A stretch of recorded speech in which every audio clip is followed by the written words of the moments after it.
Hey everybody, Texas Truck Airlines, this Performance Shop, LoneStarMopars.com. We are back with another installment of the Ram Revival. I think I'm going to slot this one in after some dash work and before some other stuff I wanted to get done, which I've already gotten done. And you'll see in the coming weeks. But essentially where we're at with the dash, got a couple kind of like custom projects going on, obviously. One of which, and the one in front of us, is the stereo. Now, we're going from this, right, the factory stereo. You can see the two connections here that are of interest to us. And if we flip this around, there's a couple of interesting things I want to highlight to you. We have, let's see here, can I find it? We got the Chrysler Corporation, the logo, all that good stuff. But right here, feed connector and speaker connector, okay? Those tell us what the factory color scheme is for the wiring harness. Now, back here on the Kenwood, you know, we got a whole lot of stuff going on. You know, this is a very advanced head unit. We have the wiring connector that's not even here. We've got our USB cables. We've got everything over here for the fancy standalone cameras and antennas. We got our outs. We got everything going on. We got like specialized custom, I think that's the GPS mic. Somewhere in here is the Kenwood dash cam specific. You got data link ports, all kinds of stuff. But what really matters, and what's going to be the bread and butter that you have to have before any of that crud's even relevant to you, is right here. Now, a couple weeks back I came and kind of divided this sucker up. Really easy to do. I just use like little bread ties or trash bag ties. That's why I keep that kind of stuff, you know, and kind of get everything lined up where I want it.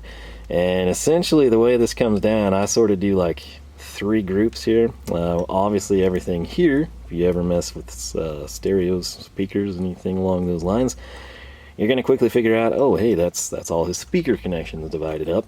And that would be correct. And then right over here, this is going to be all of our kind of like power, right, and illumination.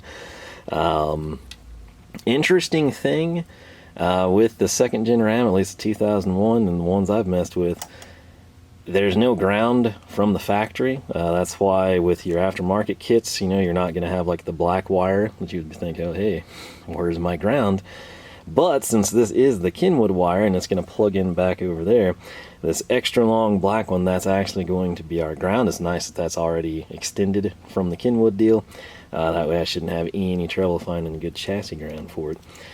You got your power, your illumination, your constants, you got your power antenna, your remote control, steering wheel inputs, you got the old school camera connections here, then a bunch of bundled stuff, right, that we will deal with at a later date and time. The other key components here are up on the top, and they are from Metra. The kit I am using is 70-1817, if you can see that down there. And the reason I like to do this, number one, it's much easier, and number two, okay, and this is important to some of you, if this is something you're just doing in and out of your shop, you don't really care, that's great. But if you do your own work, you know, you always, especially with my background, you know, coming from like muscle era Mopar stuff, anything that I do when I actually have control of the stock vehicle, I like to make be easily reversible. Right now, in the year 2021, I'm wanting to put a Kenwood in the truck and have, you know, the 7-inch touchscreen and Bluetooth and navigation and all that stuff. But I don't know what the future holds, right? I mean, one, you could sell your aftermarket stereo if you're going to unload your vehicle in a couple of years, or you lease it or something, you know, you got logic there. But the other thing, I'm not throwing this away, okay, the factory stereo. I'm not throwing it away. I'm not selling it. I'm going to keep it. And if for some reason, who knows, a 2001 off-road in the year 2050 is sought after and highly desirable and prices have increased. I mean, you got to realize back in the day when people were buying Daytonas and Superbirds and AARs and Hemi cars and getting weird interiors and exterior color combinations just because it's what they wanted or thought would look good, no one was really thinking, you know, in 50 years this is going to be worth a crud ton of money, and you know, if I buy up a couple more of these things, you know, I can make my retirement type of a thing. And that's the thing, you know, right now, second gen Ram, they're still fairly popular, in part because it's one of the best looking vehicles ever made, particularly for a pickup truck. It's my humble opinion, and therefore it's not wrong. But like I said, who knows? I mean, a well-optioned truck could be, you know, the next Hemi Cuda or, you know, the next Daytona. Is it likely? Who knows? I don't. I certainly don't. It doesn't seem as likely, but again, like I said, back in the day, and no one would have thought the same thing. I mean, you got to realize, you know, past their prime, you know, you could pick up really, really nice Mopars, and I mean, Camaros, whatever you're into. In the 80s and 90s, they were like throwaway items, you know? And so that's kind of where things stand here, but I'm keeping this. It's a relic, it's a time capsule. If I want to go back to stock, I can. If I want to do that and have like some 2001 time capsule of a truck, I can go that route. And you know, like I said, if I were to sell that, I'm probably not going to get much anyway, and I just assume hang on to it in case we ever want to go back. So that's where these two come in. They are what was inside the Metra pack there. And just like I sort of divided over here, you might recognize these colors. This is largely speaker connections. And this one here, you might recognize these colors. They are largely, you know, your key terminations for your power, remote on, illumination, things along those lines. And then a couple of speaker connections, just because there's so many. A glaring weakness here, you know, you got orange for illumination, typically. Yellow and red, you know, are usually your power wires, and you'll note something's missing there. Well, that's where the black wire, which would be ground, is typically located. And again, since the factory harness that this is going to plug into isn't there, don't have it. That's where the Kenwood's going to come in. So that's sort of the way this is going to work if you haven't figured it out. The factory radio, right, has these two connections here. You can see the pins sticking out of the male side, and you see the pin sticking out here of a male side. And you think, well, that's never going to plug into the factory radio. That's precisely correct. The wiring harness in the vehicle would be a female connection, right? And it would plug into the male pins on the stereo. Just like it will now plug into what we can deem are adapters from the Metra kit, right? So this is going to plug into the factory with nothing, meaning if in 5 years, 10 years, 20 years, if I want to go back to this factory stereo here in the corner of the screen, all I have to do, regardless of how trashed up this is, how much we add, how crazy of a labyrinth of wires we create over the years, I can unplug this from the factory, take it out with the aftermarket stuff, and simply plug back the factory wiring to the factory head unit, and we're done. And again, that's why I like the Metra route. Could you lop off the factory wiring and solder everything? You absolutely can. Do some people prefer that? Yes. But for me and what I try to accomplish doing my own work and what I look for and think of trying to future-proof things, that is not the way I want to go. So, long story short, we're basically going to be taking these that will, again, plug into the factory wiring that's under the dash right now, and they're going to terminate to the back end of this plug, which, as you guessed it, will then interface with the Kenwood. Now, I could sit here and, you know, strip and crimp in front of the camera, which, here's the thing, I've never actually used these on my own. When was it? Sometime in college. I think there's something real similar to this. I grabbed a local. Selling a girl I was dating, fix her speakers, and I think we went in and I picked up like 4 of them. And they weren't this brand, they were very similar in concept, but I've never actually used them for a full-on install. Might do that. So, if I can get this to focus for you, magic of my hand. Dun, dun, dun. There you go. So, what they're telling us to do is strip 3/8 to 1/2 of an inch, and then we want to twist the wires together. We're going to slide it through this tube nut portion, and then we want to tighten the top side. So when I flip these around, you can see that these are assembled.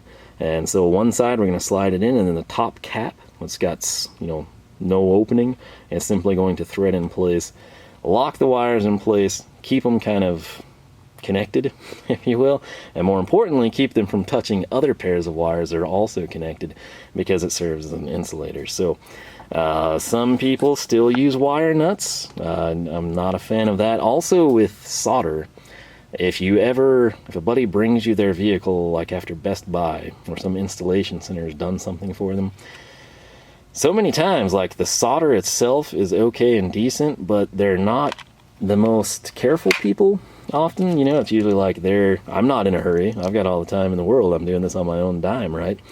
But if you're doing this commercially, time is of the essence. Time is money. More jobs are created when you save time.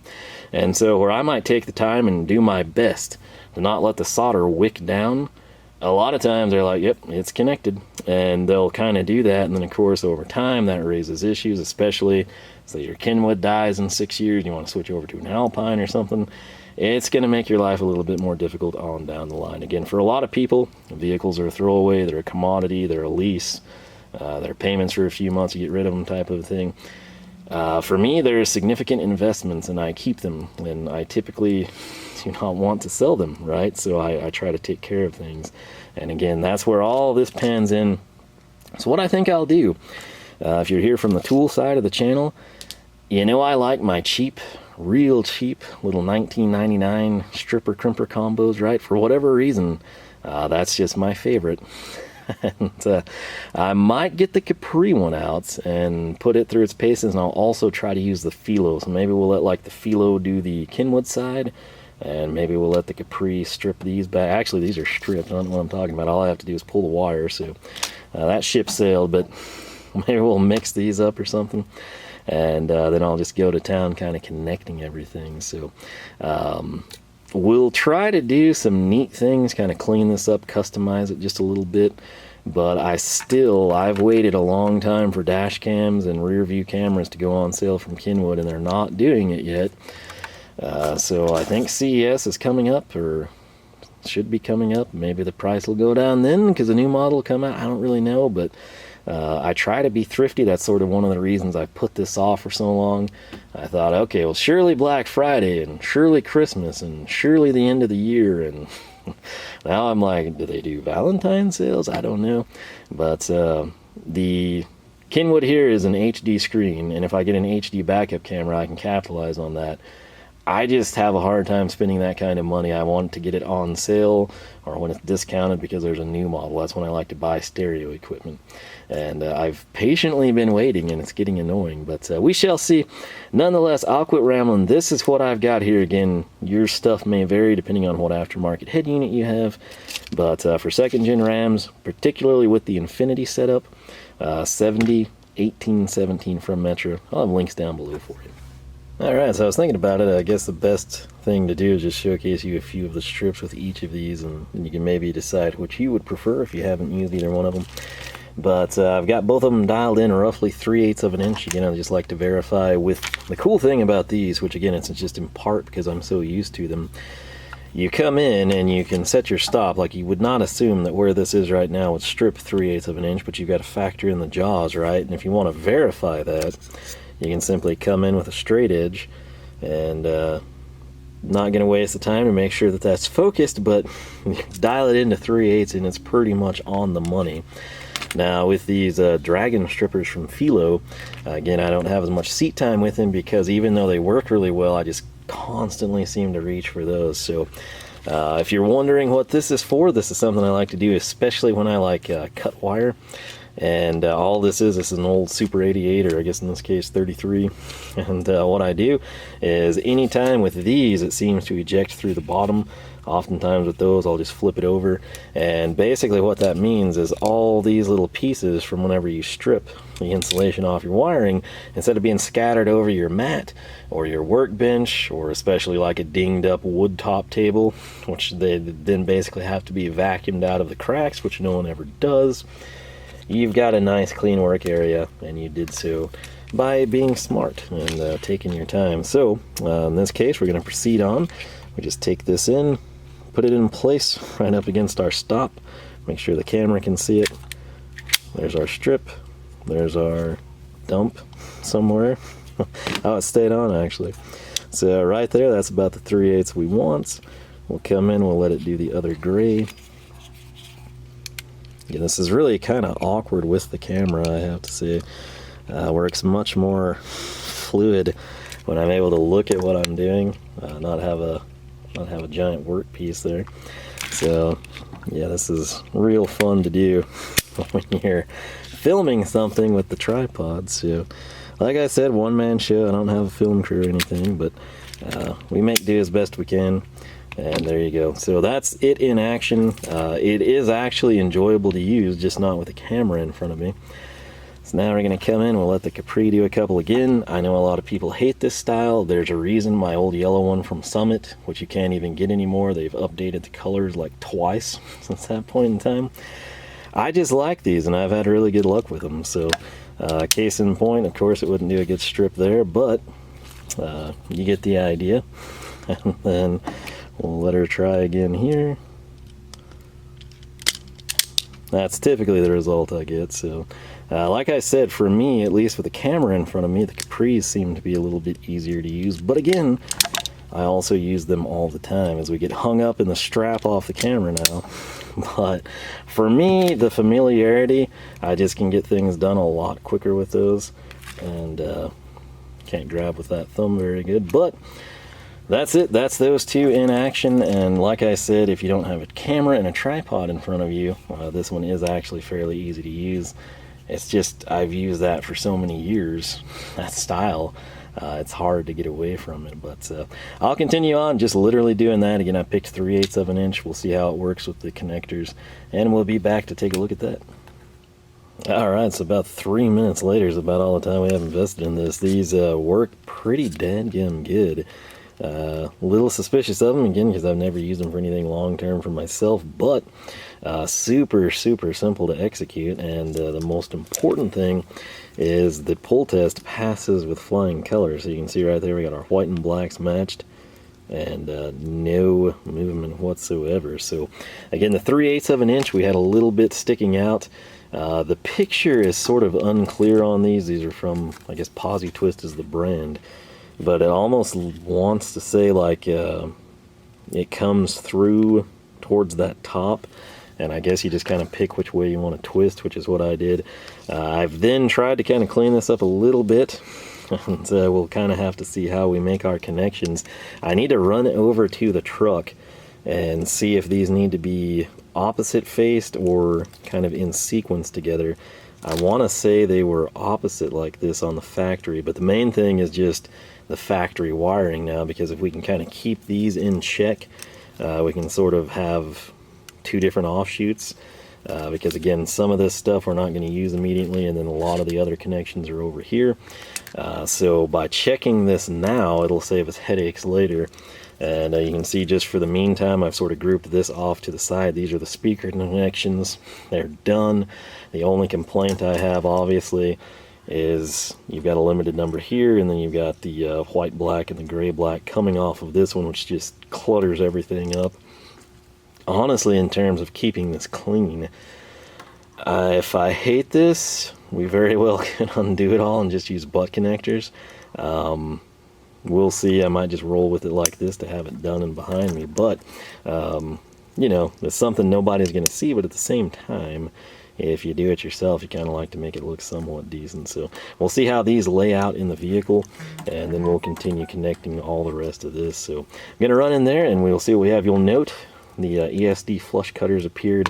I had to clean up that one strip, was egregious, and I think what it was, I couldn't see, and we must have stripped like, I don't know, 3/4 of an inch. So we cleaned that one up just a little bit, and we will take it from there. So like I said, there's never any rush on this when you're doing it yourself. Just take your time, and especially if you're not filming, it's a little bit easier. But you know, think ahead. You know, you can make it look super cool here, and you can tape it all up and use fancy lens. But if you get to your truck and you have one of these connections flipped, you're gonna have to undo all that stuff, redo it, you know, possibly rewire some connections to get it to be clean and up to your standards. So just take your time, think ahead, and ultimately you'll save time in the long run. Alright, so just got back from the truck, and apparently just made a huge mess here behind the head unit, but what I found is my memory did serve me correctly. These will oppose, so essentially the flat sides would go together, and then your connections here where you'd have the release points are on opposite ends. So that makes a nice connection. The issue is from the factory, can't remember which one, but they're offset a bit. They're not kind of like a flush connection. It's sort of one would have to plug in way back here, and the other will come all the way up here. So that's a trade-off. The other thing I'm trying to figure out now is we can either come in and kind of bring all these down and create a separate subsection, or I can just spin these up and probably group them separately, but then collectively in with the rest of everything. Again, the black wire here I want to leave as long as possible for now until I know where I'm going to ground it. And then I think what we would have to cut for the truck, the blue wire here would be, since it's an infinity system with the factory amplifier, I think we would need this power wire here, the P connected at that point. And everything else for now we're going to leave intact. The steering wheel controls is a whole nother story. I've got it kind of mapped out as well, but I'm kind of wanting to see if I can find a very, very strange connection available for purchase. And the reason for that is you have to snip, I think 2 of the factory wires, at least one of them, maybe 2 of them.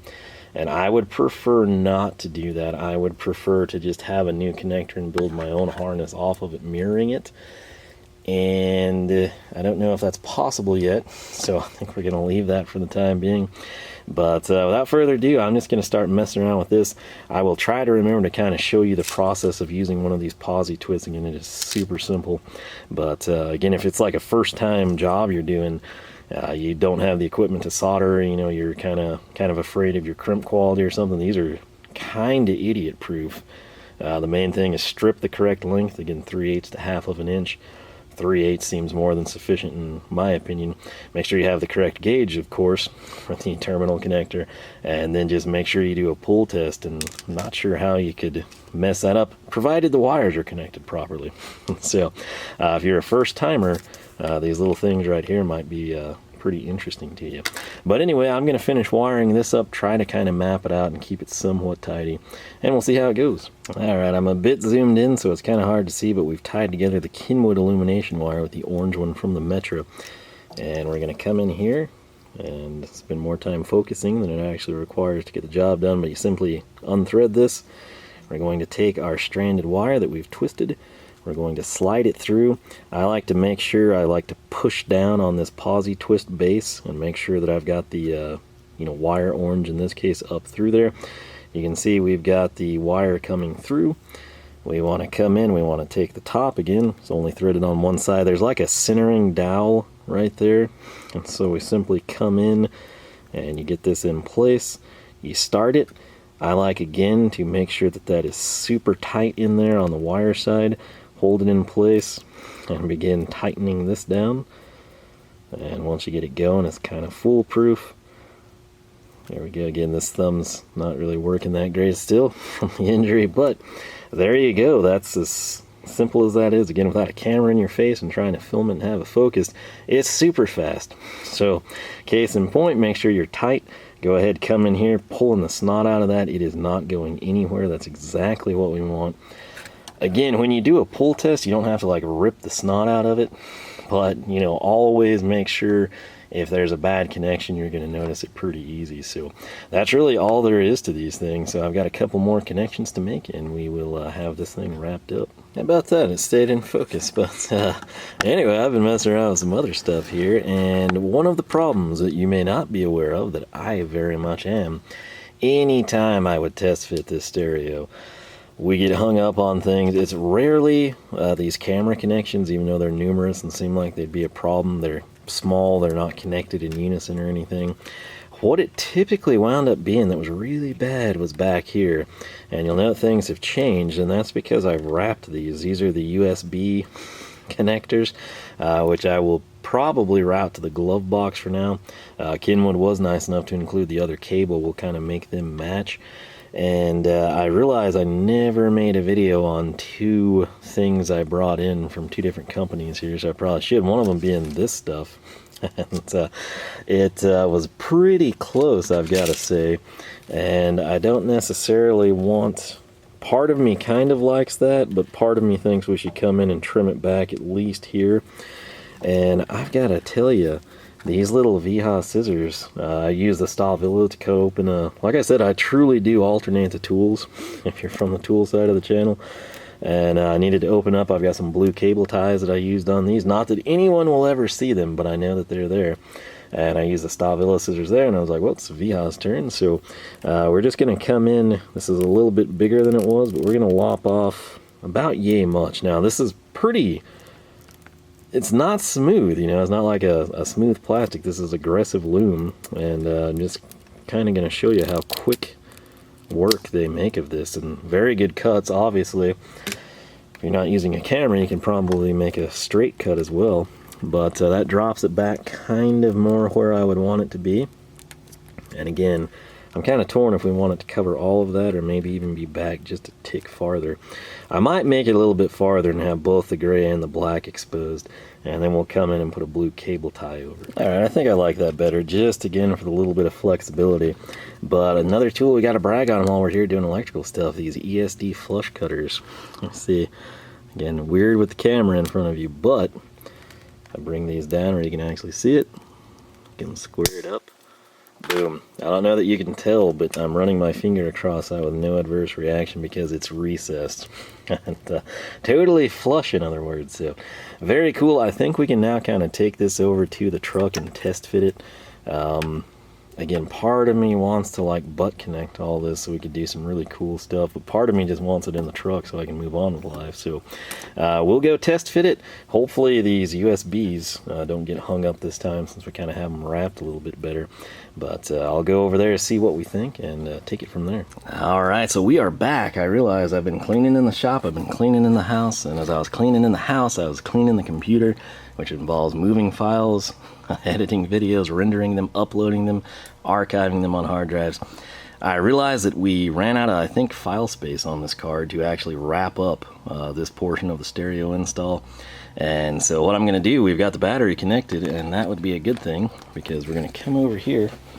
Let's hop inside the truck, see if I can find the keys for you. You'll note, again, rough install, because of course we're going to take this apart. But let me see, do this from out here. Turn this on. As you can see, the Kenwood Powers up. This is all we were doing. My common ground, if you're scoring at home, is right there, and it's going into the airbag control area. Again, that's where we clean the paint. Alright, so rudely interrupted. Had to cut that out for the fact I don't care to give artists all the money for the work that we do here for 5 seconds of their music, but it is playing music. You can kind of see the equalizer there bouncing around. If I turn the volume up, you would be hearing some tunes right now. So it is functional. We've got everything going, and it's going to kick back to demo mode, of course. But what we need to do now is not really showcase the head unit, but simply pull it back out. We've got to make some changes, make some connections, of course, for our steering wheel control unit. That's what we're going to cover in the next video. Main thing we wanted to do here was get this backed into the cubby, get it connected, make sure all of our speakers were working, make sure the radio functioned, the discs work, all that good stuff. I've never actually sat through the whole demo either, and again, HD versus SD, but this is the HD unit. That's why my backup camera is so expensive if I ever opt to bring one in. But I did pay the extra money to get the HD screen, because I thought, you know, the truck's waited 20 years for this, we just as well go all out. So there it is. I love the head unit and the little time I spent playing around with it, and like I said, this is kind of my first time to sit through the demo, so we will have some fun with that at a later date. Again, what I was saying before the music just started blaring, that's what I'm using for a ground right now. I think what we'll probably do is come in and utilize that same spot, but I'll run like a bus bar up on the firewall somewhere. And by doing that, we'll be able to tie in the radio if we do any, you know, lighting, whether it be light bars up front, whether it be bed lights, whether it be accent lights, whatever. We've got an easy accessible ground, and we'll just have it tapped from there, so we will be home free. But I realized as I was going through the computer last night, we hadn't covered this, and I was like, man, it would just be cruel to say we're going to go see if this thing works and then not do it. Obviously on the initial setup, all I really did is like dial in the key color and stuff. If you want it to match the factory illumination here in the RAM, sort of that light green, you could do that. If you want a custom color, you can do that. But like I said, we'll play with the head unit later, and like I said, it's got to come out for the steering wheel control. But it is in here, it does work.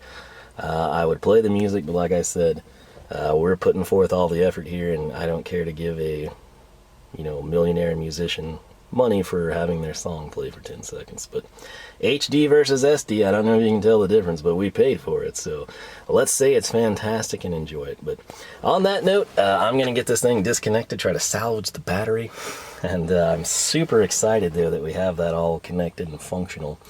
So steering wheel control units will be next, and I will catch you back here for more of the Ram Revival. If you're enjoying the video series, leave a like, leave a comment, subscribe if you have not. Ring the bell, jump your truck across the creek, maybe, just maybe, YouTube will let you know when we have new videos live. With that said, social media, Facebook, Twitter, Instagram, whatever you prefer, all three are at Lone Star Mopars. My apologies if you can't hear me really well. I'm just honestly leaning into the truck, so I'm a good ways from the camera. But I'm going to run inside, get some stuff cooking for the Super Bowl, and maybe edit some videos this coming week because it's supposed to be cold. With that said, thanks again for watching. I'll catch you back for more on the Ram Revival.